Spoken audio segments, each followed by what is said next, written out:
Hello everyone स्वागत करुच्चे YouTube channel Odisha study hub रे। तो पिलाने आज आम आलोचना करबा +3 third semester political science honours जो कोर पेपर 7 रही मेजर पेपर 7। तो यूनिट 1 और यूनिट 2 ऑलरेडी सरी जाइए। आज आम यूनिट 3 को देखा। तो यूनिट 3 रे रही व्यक्तिवाद एवं सामूहिकवाद इंडिविजुअली एंड कलेक्टिविज्म। तो देखो आज आम आलोचना करबा है तो मेजर पेपर 7 को। तो पिलाने भिडियोटी एवं रेगुलार आसो जेहेतु मोर एग्जाम चलूला से भिडियोटी आसपार ना। तो देख तुम आलोचना करवा +3 third semester political science honours major paper 7। तो देख तो 1 मार्क रही के देख किए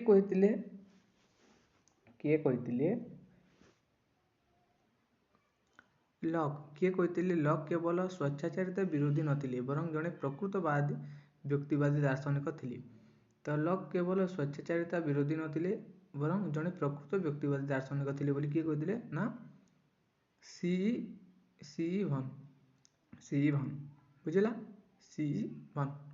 नेक्स्ट जॉन लॉक को क्यों तत्पर आद्य प्रवक्ता बोली कहुए पिला ना जॉन लॉक को आधुनिक गणतंत्र प्रवक्ता बोली कहुए। जॉन लॉक को आधुनिक गणतंत्र प्रवक्ता बोली कहुए। तो नेक्स्ट रही निम्नोक्त मध्य क्यों पुस्तक जॉन लॉक को श्रेष्ठ कृतित्व भाव में ग्रहण कराए ना treatises of government. Next John Locke को मतरे प्रकृति राज्य रे प्रत्येक मनुष्य क्यों आईन अनुसार परिचालित होते ना प्राकृतिक आईन नेचुरल लॉ। नेक्स्ट रही तुम जॉन लॉक मतरे प्रकृति राज्य मनुष्यर प्रकृति किपरि थिला पिलाने ना श्रृंखलित डिसिप्लिन बुझला। तो जॉन लॉक मतरे प्रकृति राज्य मनुष्यर प्रकृति थिला डिसिप्लिन श्रृंखलित। नेक्स्ट राष्ट्र व्यक्ति स्वाधीनतार हस्तक्षेप न करी केवल जनसाधारण निरापत्ता एवं कल्याणकारी कार्य करने को कौन कहुए ना पुलिस राष्ट्र व्यवस्था। नेक्स्ट रही तुम जॉन लॉक मतरे जनसाधारण पाखे सार्वभौम क्षमता को कौन कहुए पे। तो जॉन लॉक मतरे से कौन कहले साधारण पाखे सार्वभौम क्षमता को सुप्त सार्वभौमत्व बोली कहुए। सुप्त अर्थात हिडन सोवरेनिटी। नेक्स्ट सरकार कार्यपालिका व्यवस्थापिका और न्यायपालिका स्वतंत्रता बजाय रखी निजर कार्य संपादन करने को कौन कहुए ना क्षमता पृथकीकरण। तो ये देखिए आम 2 मार्क सिलेक्शन क्वेश्चन रही। तो टू ट्रिटीज ऑफ गवर्नमेंट कौन कहे पे देख दार्शनिक जॉन लॉक तांको विश्वविख्यात पुस्तक जोटा रही टू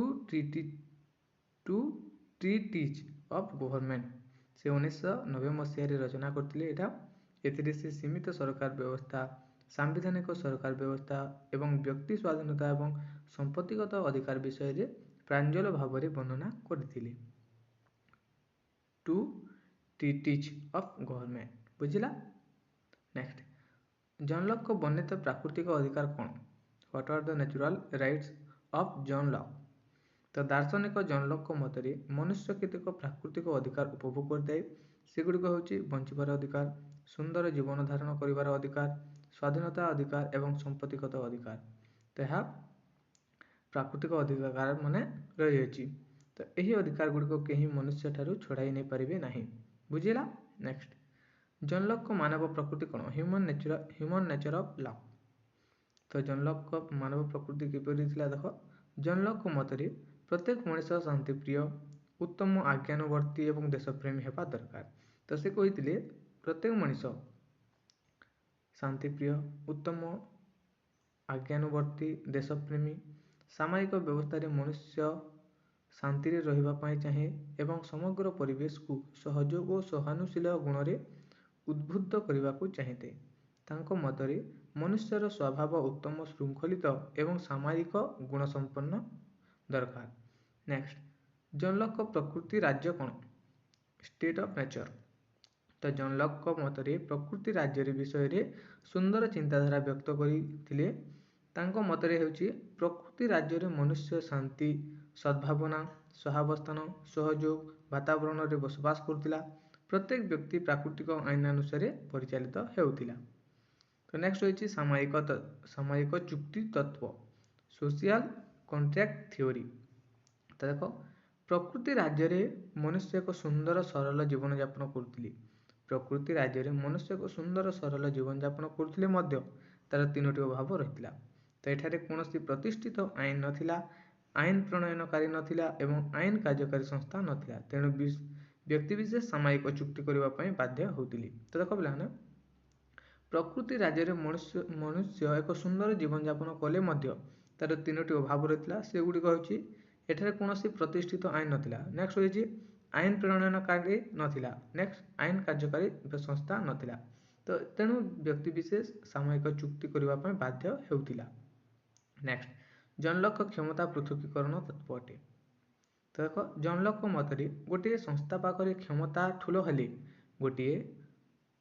जनलक मतरे गोटे संस्था पाखरे क्षमता ठुलो हेले यह दुर्नीतिग्रस्त होइते। तेणु से आईन प्रणयन संस्था, कार्यकारी संस्था एवं न्याय प्रदानकारी संस्था मध्य क्षमता को पृथकीकरण करबा पई परामर्श देइतिला। यह द्वारा क्षमतार अपव्यवहार को रोका जाय पारिबो। नेक्स्ट धार्मिक सहनशीलता रिलीजियस टोलरेशन। तो दार्शनिक जॉन लॉक धार्मिक उदारीकरण प्रक्रिया को प्राधान्य देइथिले। दार्शनिक जॉन लॉक धार्मिक उदारीकरण प्रक्रिया को प्राधान्य देइथिले। जॉन लॉक मध्य धर्मांधता को अस्वीकार करबा सहित राष्ट्र को धर्म और धर्मानुष्ठान कबलरू मुक्त करथिले। व्यक्तिर धर्म और विश्वास रे राष्ट्र हस्तक्षेप न करबा पई मत देइथिले। That is most important question पिला माने मन दे देखो। जेहेतु तुमर संबलपुर यूनिवर्सिटी रो तुमर जनवरी मास रे थर्ड सेमेस्टर एग्जाम रही अछि जनवरी 6 तारिख नु बुझला। देखो नेक्स्ट प्रतिरोध करिवार अधिकार राइट टू रिसाइड। नेक्स्ट होइछि पिला देखो प्रतिरोध करिवार अधिकार कोन राइट टू रिसाइड। तो जॉन लॉक मतरे राष्ट्र और सरकार नीतिनिष्ठ नहेले मध्य निजर सीमा मध्य कार्य न कले साधारण जनता प्रचलित सरकार प्रतिरोध करिवा परिबे एवं आवश्यक पड़िले प्रतिवाद और विद्रोह करि परिबे। से किंतु हिंसात्मक विप्लव सपक्ष रे नथिले बुझिला। नेक्स्ट सीमित सरकार व्यवस्था कोन लिमिट गवर्नमेंट। तो जॉन लॉक मतरे सरकार निरंकुश हेले कोनोसी गोटिए उदारवादी चिंताधारा कार्यकारी होई न पारे नाही एवं व्यक्ति स्वतंत्रता विपन्न होइथाए। तेणु सीमित सरकार प्रचलन करा जाय निर्दिष्ट सीमा मध्य रही कार्य करबा को परामर्श दिया जायथे। नेक्स्ट व्यक्ति स्वाधीनता इंडिविजुअल फ्रीडम। तो व्यक्ति स्वाधीनता कोन देखो तो आधुनिक राष्ट्र व्यवस्था रे कार्यकारी हेउतिबा मौलिक अधिकार जॉन लॉक अवदान अंश विशेष अटे। आधुनिक राष्ट्र व्यवस्था रे कार्यकारी हेउतिबा मौलिक अधिकार गुडिको जॉन लॉक अवदान अंश विशेष अटे। जॉन लॉक सर्वप्रथमे संपत्तिगत अधिकार, बंचिबार अधिकार, भाव प्रकाश करिवार अधिकार एवं अंशग्रहण करिवार अधिकार एवं समानता अधिकार विषय रे सम्यक धारणा प्रदान करथिले बुझियला। तो जॉन लॉक प्रथमे कहिथिले संपत्तिगत अधिकार, बंचिबार अधिकार, भाव प्रकाश करिवार अधिकार, अंशग्रहण करिवार अधिकार एवं समानता अधिकार विषय से सम्यक धारणा प्रदान करथिले बुझियला। नेक्स्ट जॉन लॉक कर व्यक्तिगत संपत्ति तत्व कोन Locke's theory of private property. तो राष्ट्रीय परिचालन रे व्यक्तिर संपत्ति प्रतिबंधक नुहे बरं राष्ट्रर विकास दिगरे यह एक साहाय्य अटे। व्यक्तिगत संपत्ति राष्ट्रर विकास क्षेत्र में उपादेयता लाभ करथाय। तो यह कहिथिले। नेक्स्ट होइछि जॉन लॉक को प्राकृतिक आईन कोन Locke's idea of natural law. तो जॉन लॉक को मतरे देखो मनुष्यर सभ्य समाज को आसीबा पूर्वरु प्रकृति राज्य रे बसवास करुतिला। प्रकृति राज्य रे जनसाधारण प्रकृतिर आईन बल रे परिचालित हेउतिला। मानविक व्यवहार को परिमार्जित करथाय। जो आईन सार्वजनिक भाव कार्यकारी होतिला ताहाको प्राकृतिक आईन कहा जाउतिला। तो देखो जॉन लॉक मतरे मनुष्य प्रथमे सभ्य समाज को आसीबा पूर्वरु प्रकृति रे बसवास करुतिला बुझिला। तो जेतुले सभ्य समाज को आसीबा पूर्वरु मनुष्य प्रथमे प्रकृति उपरे प्रकृति राज्य रे बसवास करुतिला। प्रकृति राज्य रे जनसाधारण प्रतिनिधित्व आईन बल रे परिचालित हेउतिला। मानविक व्यवहार को परिमार्जित करबा पई जो आईन सार्वजनिक भाव कार्यकारी होतिला ताहाको प्राकृतिक आईन कहा जाउतिला बुझिला। नेक्स्ट होइछिना जॉन लॉक सरकार व्यवस्था देखि देबो। आउट होइछि पुलिस राष्ट्र कोन बुझिला। तो यहाँ था तुम +3 third semester political science honours major paper 7 unit 3। तो आशा करूँ वीडियो भल थो वीडियो भल लगे तुम सांगसाथी मानक सेयार करदेव जहाँद्वारा से उपकृत हो पारे। धन्यवाद।